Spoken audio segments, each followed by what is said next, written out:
देखिए, सनातन पूरी धरती है, पूरा भारत सनातन है, तो बोर्ड की आवश्यकता तो हमको नहीं लगती कि बोर्ड की आवश्यकता हो। हिंदू राष्ट्र तो भारत है ही है। अब संविधान के दायरे में लोग इसको मानते नहीं। हिंदू राष्ट्र था, है और रहेगा, वो बदल नहीं जाएगा। जो भी यहाँ मुस्लिम हुए हैं या क्रिश्चियन हुए हैं, कहीं इसी धरती से वो धर्मांतरण, अपना धर्म परिवर्तित किए, तो वो पहले हिंदू ही थे। गौर अच्छत होनी चाहिए। करपात्री जी ने एक आंदोलन किया था दिल्ली में और इंदिरा गांधी जी ने गोली चलवाई थी। तो करपात्री जी ने श्राप भी दिया था।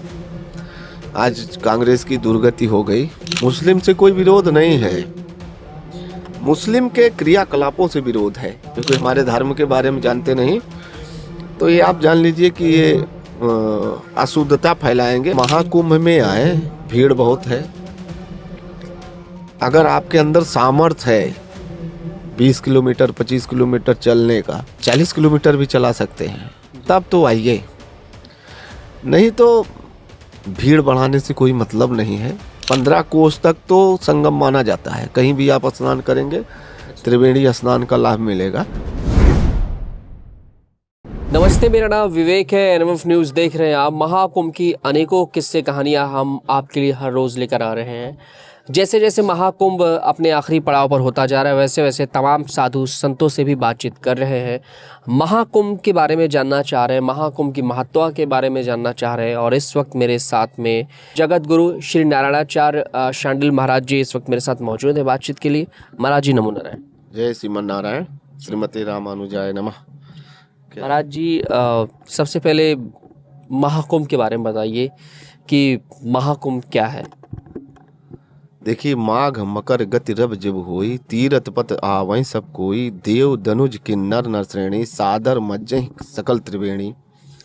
प्रयागराज की महिमा जो है, मान्यता है कि जब देवता और असुर मिल करके समुद्र मंथन किए, तो उसमें से जो अमृत का एक कलश भी 14 रत्नों में एक निकला, तो उसमें एक अमृत का कलश था जिसको लेकर के देवताओं और राक्षसों से छीना झपटी हुई, हम पिए। तो जब वो लेकर उसको देवता भगे हैं, तो 4 बूंदें पृथ्वी पर गिर गई थी। तो एक स्थान आपका ये प्रयागराज है। तो उसी समय से जहां अमृत की बूंद गिरी, उसी जगह पर इसका महत्व हो गया, कुंभ लगने लगा। दूसरा, गंगा यमुना सरस्वती 3 नदियों का जो त्रिवेणी संगम होता है, क्योंकि प्रयागराज तीर्थ है, सभी तीर्थों के राजा प्रयागराज कहे गए हैं।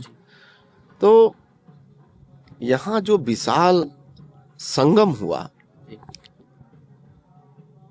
उसके वजह से भी इसका महत्व बढ़ जाता है।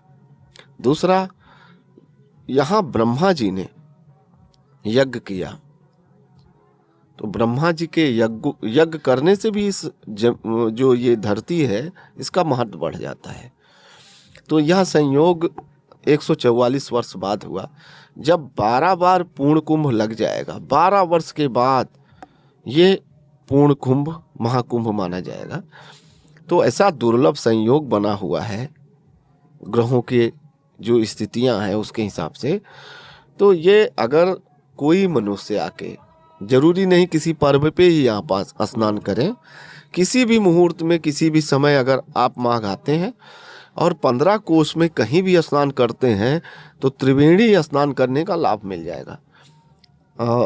लोग सोचते हैं कि जो अमृत की बूंद गिरी वहीं पर स्नान करेंगे तभी हमें मोक्ष मिलेगा या पूर्ण मिलेगा। ऐसा नहीं है। आप कहीं भी संगम क्षेत्र में आए, तीर्थराज प्रयाग में आए, कहीं भी स्नान करें, पूर्ण लाभ होगा और वो फल आपको प्राप्त होगा। अक्सर लोगों के मन में ये भी सवाल रहता है, और अधिकतर लोगों का जो स्नान करने का महत्व है वो ये समझते हैं कि संगम घाट पे ही स्नान किया जाए। बाकी घाटों पर भीड़ उतनी ज़्यादा नहीं रहती है जितनी संगम घाट पर रहती है। हर कोई संगम घाट पे स्नान करना चाहता है। तो इसके बारे में बताएं, बाकी घाट में और संगम घाट में क्या फ़र्क? देखिए, वहाँ का जो महत्व है, गंगा यमुना सरस्वती, अदृश्य स्वरूप में सरस्वती है, जमुना जी आ रही हैं और इधर से गंगा जी जा रही हैं। और वहाँ जहाँ मिलन होता है वही त्रिवेणी संगम, 3 नदियों का जो मिलन कहा गया, वो 3। अभी तो वैज्ञानिक लोग सरस्वती को भी खोजे हैं, सरस्वती कूप भी है यहाँ किला में, तो वहाँ जो कुछ भी डालते हैं तो वहाँ जाके निकलता है। तो वो सरस्वती नदी है जो जमीन के अंदर अंदर है, वो बहती थी, अब अदृश्य हो गई। तो लोगों की एक मान्यता है कि 3 नदियों का जो संगम है वहाँ स्नान करेंगे।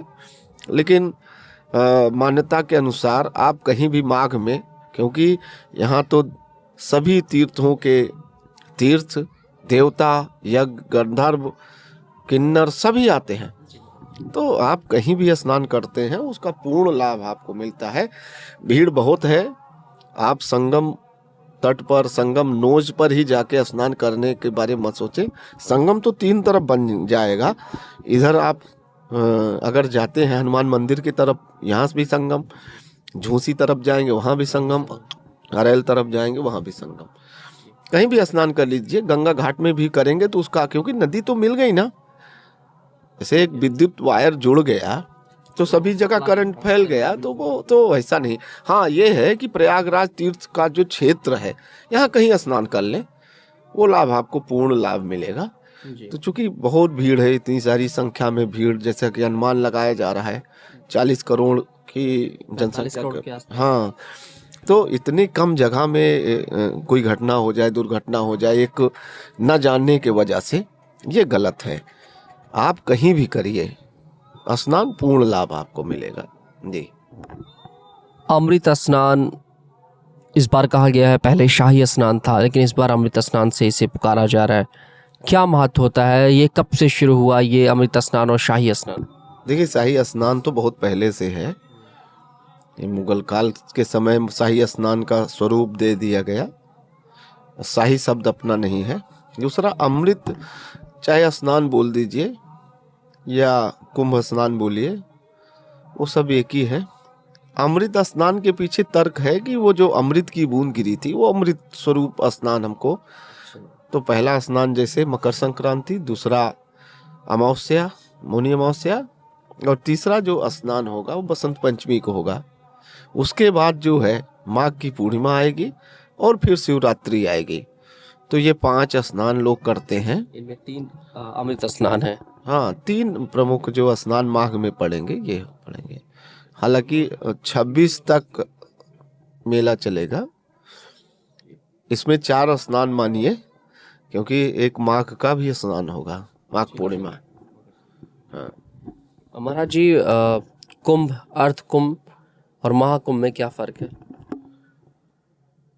देखिए, कुंभ को ही सभी लोगों ने महाकुंभ कह दिया।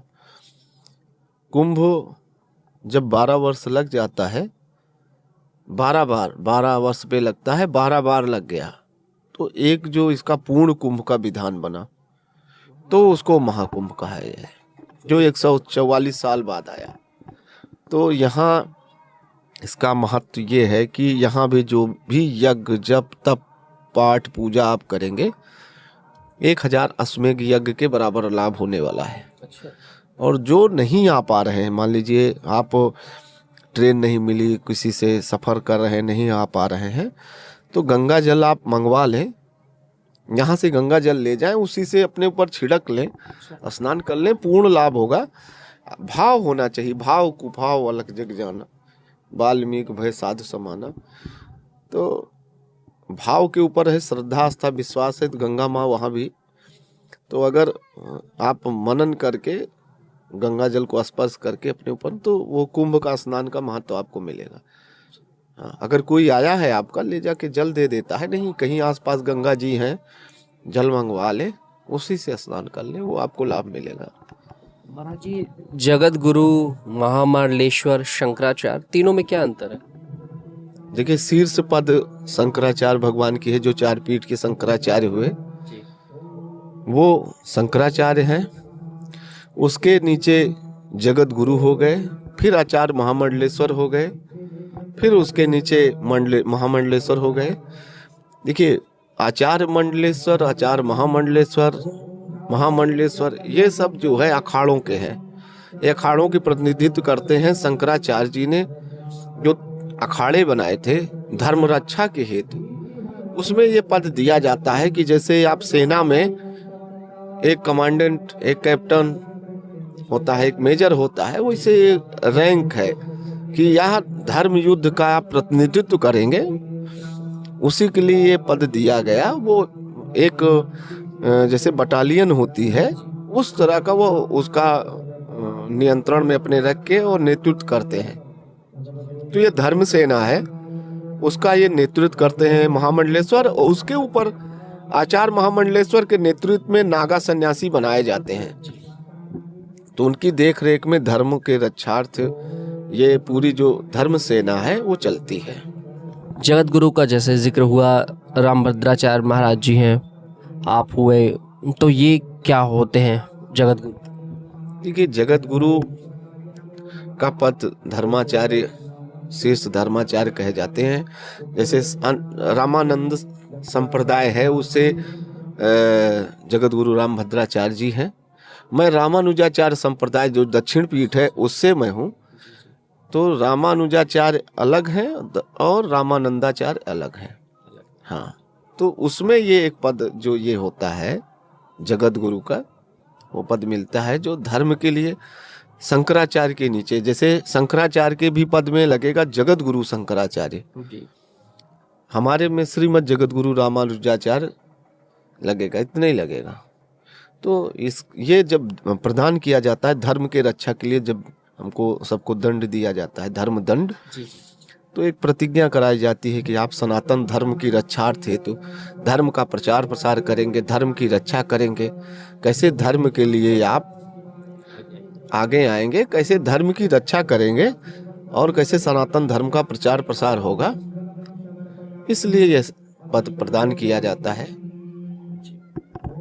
क्या कहेंगे, हिंदू राष्ट्र को लेकर के मांग चल रही है और सनातन बोर्ड बनाने की बात कही जा रही है, क्या कहेंगे उस पर?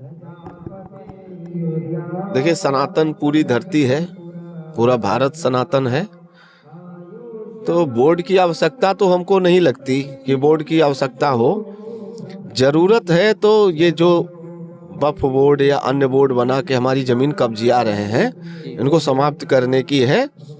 दूसरा, जो सरकारी नियंत्रण में हमारे सनातन संस्कृति की जितनी भी धरा पर हैं, उनको भारत सरकार से नियंत्रण से मुक्त करवाना है। मुख्य तो यही है। जब नियंत्रण से मुक्त हो जाएंगे और हमारे जो मठ मंदिर हैं या गुरुकुल हैं, इसको आप हमें सौंप देंगे तो उसी पर धन से हम उसकी संरक्षण कर लेंगे, उसी से हम उसका भरण पोषण कर लेंगे। हिंदू राष्ट्र पर क्या कहेंगे, गौरक्षा पर क्या कहेंगे? देखिए, हिंदू राष्ट्र तो भारत है ही है। अब संविधान के दायरे में लोग इसको मानते नहीं। हिंदू राष्ट्र था, है और रहेगा, वो बदल नहीं जाएगा। जो भी यहाँ मुस्लिम हुए हैं या क्रिश्चियन हुए हैं, कहीं इसी धरती से वो धर्मांतरण, अपना धर्म परिवर्तित किए, तो वो पहले हिंदू ही थे। 100-200 वर्ष 500 वर्ष आप पहले जाएंगे, पूर्वज उनके हिंदू ही थे। बस ये है कि उन्होंने एक बदल लिया, अपना नाम बदल लिया, तो हिंदू राष्ट्र है। बस ये है, उस परिकल्पना को आगे करने की आवश्यकता है। हिंदू राष्ट्र था, है और रहेगा।